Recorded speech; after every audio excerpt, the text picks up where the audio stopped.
Hello and welcome to another How Will You Seize It review. Today I'm reviewing Sushi Go, the pick and pass card game of 2 to 5 players by GameRight. Recently reproduced here by GameRight. There was an older version of the game that I've not played before, but let's go ahead and take a look at it. It is for ages 8 and up. And if you look at the back here, they suggest that kids will learn strategy and probability. It takes about 15 minutes. That's pretty accurate. It's a very quick game, and they say ages 8 and up. I think you could probably play this with, again, some kids younger than that, but let's show you what it is, and you could determine that for your own kids as well. Very simplified game. A lot of people have kind of called this like the simplified version of Seven Wonders, kid version, if you will. And really what that comes down to, the comparison, it is a card drafting game. But it's very simplified to just set collecting, utilizing these cards a little bit in different ways. You'll notice this rule book, nicely colored. The cards are very simplistic but very fun. I got some really nice artwork on these. All the sushi have some fun little faces to them.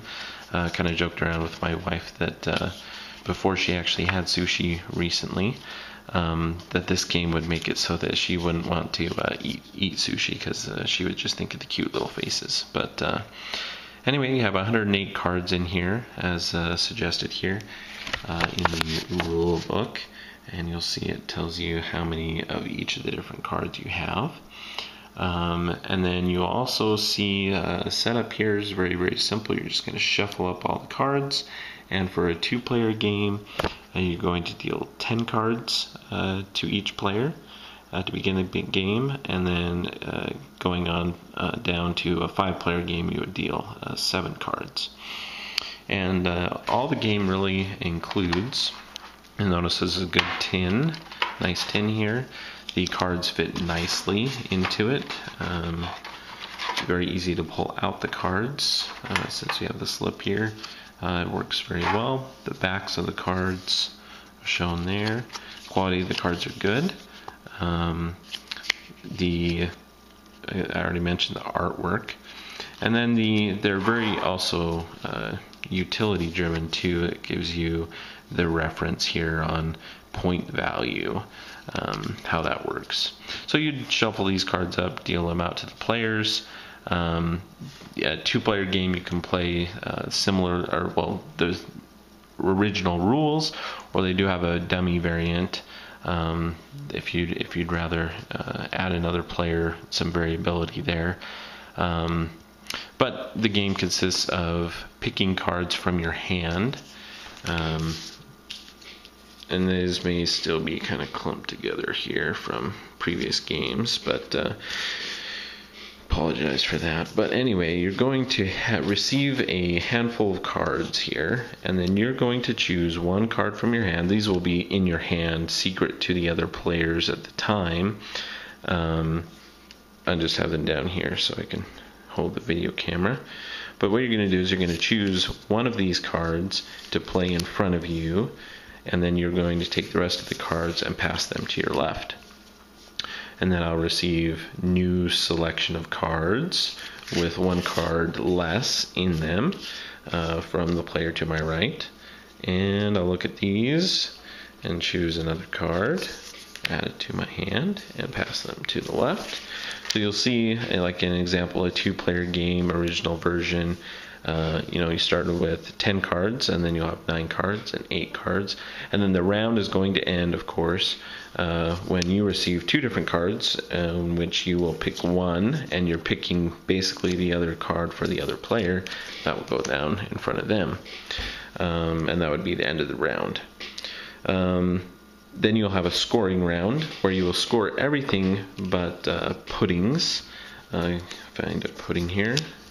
If the pudding cards will be scored at the very end of the game, which each game will consist of 3 rounds, but those will stay and score later.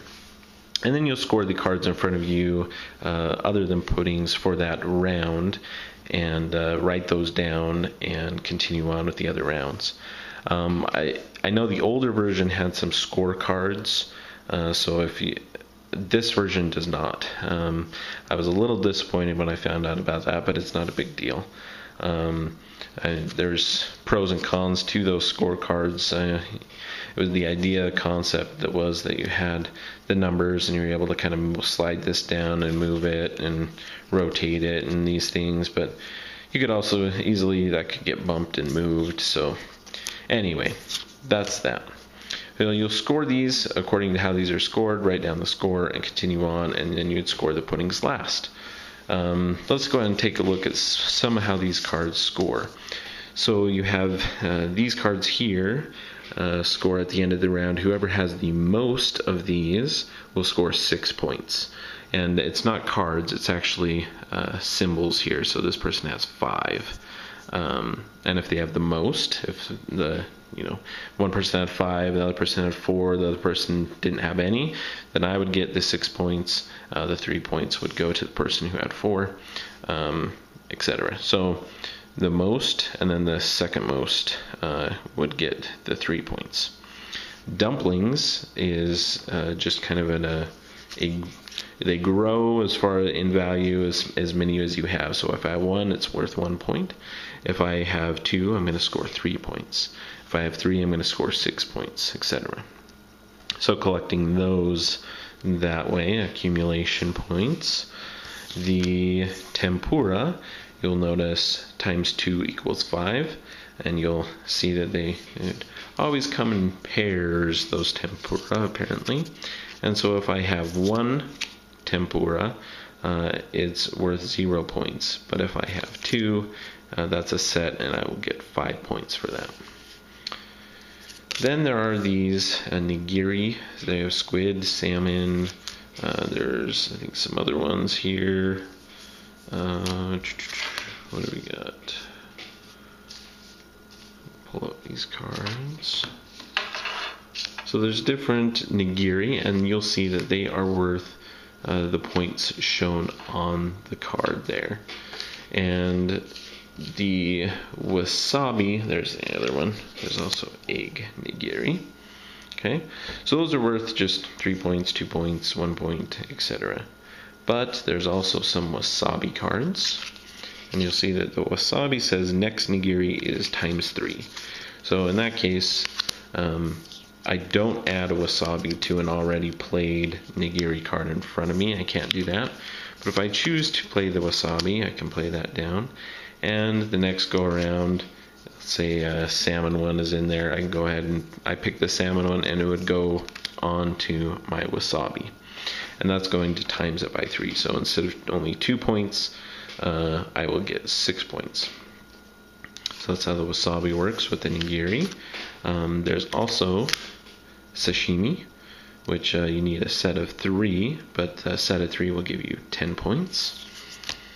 And that's really the game. The other card I need to show you here is a chopsticks. Okay, swap for 2. What that means is basically when I choose this from the hand given to me and place it in front of me, that's my turn. Next turn, let's say I then get the next hand, and the next hand has 2 pudding cards. And right now I have 1, and I kind of want to just seal the deal that I'm going to get the most pudding cards. So what I can do is my chopsticks swap for 2. So instead of taking just 1 card from the hand, I can, when you reveal your cards, you're not placing it at different times. Everyone's going to reveal what card they want face down, and then everyone will flip it over.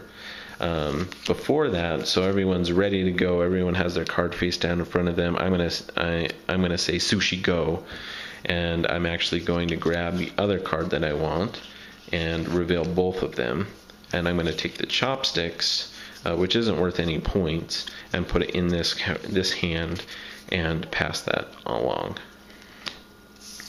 And that's the game. Very, very simple. We're trying to collect, sets and of these different cards. There's a little bit of variability with the surefire points mixed with the wasabi, making those worth, more valuable. Then you have the tempura and the sashimi that sets together give you points. You have the dumplings, which just grow in value as you accrue more of those. And then you have most of these score points, and then the puddings at the very end of the game after all 3 rounds have been played. Those with the most actually get 6 points, and those with the least actually get a minus 6 points. So kind of drives the fact of being, you don't want to be the person with the least amount of pudding. But yeah, that's the game. Very, again, simple card drafting game. At the end of the round, all these cards are discarded. You would, into the discard pile, everyone would draw, 10, 8 cards, whatever it is, from the deck and continue on.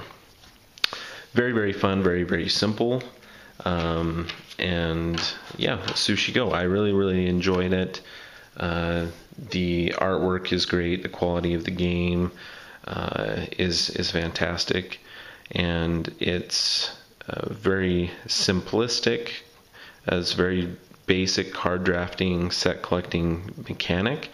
But that's really what I think a lot of people will enjoy about it, is the simplicity, and carrying that over into this being a kid's game, or a little bit more simplistic version, lighter game with that card drafting mechanism, which is really, really fun, because do you take what you need, or do you take what your opponent's going to need to your left, so that they aren't able to have that. You may do that to a detriment to yourself. If you've seen cards go around and your opponent has a tempura, and there's a tempura in your hand right now, if you take that and you're pretty sure there aren't any more tempura, you've just taken 0 points, but then you've kept the other player from obtaining 5 points if you pass this on and they take it. So anyway, some really fun mechanics. The swap sticks. Yeah, I just renamed this chopsticks to swap sticks. Anyway, the swapping mechanic from the chopsticks is really kind of an interesting one as well. Do I take this now? Which doesn't really help me, and usually you take that in a scenario where you're hoping that it'll help you, or maybe there wasn't any really cards in that hand that would benefit you anyway. So I'm just going to take the chopsticks, hoping that I can gain 2 cards the next go around that will be more beneficial. So anyway, that is Sushi Go. Game Right Games.